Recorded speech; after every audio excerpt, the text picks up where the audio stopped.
Сәлем достар, бүгін сіздермен бірге тіл үйретін ерекше тағам цомьян дайындаймыз, яғни қуырылған лағман. Рецепті қарамас бұрын каналға тіркеліп, қоңыраушаны басып қоюды ұмытпаңыздар. Каналымда басқа да ерекше тағамдардың рецептері бар, қарап көруге кеңес беремін. Сонымен, бүгінгі тағамымызды жасауға кірісейік. Ингредиенттердің нақты өлшемін видеоның астындағы описаниеден таба аласыздар. Ең алдымен 400 грамм етті видеода көрсетілгендей етіп турап аламыз. Етті тым қатты ұсақ етіп тураудың қажеті жоқ. Видеода көрсетілгендей осындай көлемде туралса жеткілікті. Туралған етті тұз және соя тұздығымен маринадтаймыз.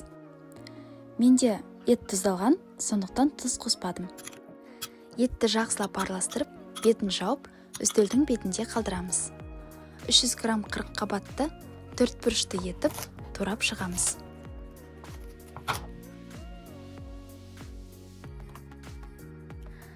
Грамм болгар бұрышында 4 бұрышты етіп тураймыз. Тағамыңыз көз тартарлықтай әдемі болып шықсын десеңіз, осылай болгар бұрышын әр түрлі түсінен қолдансаңыз болады. Бір пиязды орташа көлемде турап шығамыз. 200 грамм сельдерейді жапырақтарынан ажыратып, жуан бөліктерін 4 бұрышты етіп тураймыз. Сельдерейдің жуан және жіңішке бөліктерін осылай бөлек-бөлек турап шығамыз. 2 сарымсақты ұсақтап тураймыз. Бүкіл көкөністерді дайындап болған соң, жарты қазан қайнап тұрған суға жарты ас қасық тұз және аздап өсімдік майын құйып, лапшаны қайнатып аламыз. Қайнап тұрған суға міндетті түрде аздап өсімдік майын құйыңыздар. Сонда лапша бір-біріне жабысып қалмайтын болады. Лапшаны қатты езіп пісірмеңіздер. Себебі қуырып жатқан кезде езіліп кетуі мүмкін. Лапша пісіп болған соң, оны ыстық қайнап тұрған судан алып, суық суға саламыз. Суық суда шамамен 1 минуттай ұстап, суық судан сүзіп аламыз.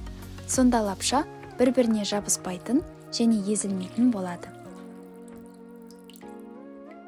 Табаға шамамен 2 ас қасық көлемінде өсімдік майын құямыз. Қызып тұрған майға суы сырғыған лапшаны салып, 1-2 минут шамасында қуырамыз. Лапша мен май толығымен араласу керек. Лапшаны қуырып болған соң, таза табаға жарты етіп май құямыз. Қызып тұрған майға маринадтап қойған етімізді салып, қуырып аламыз. Ет қатты қуырылып кетпеу керек. Орташа температурада қуырылсын. Сонда жұмсақ болып пісетін болады.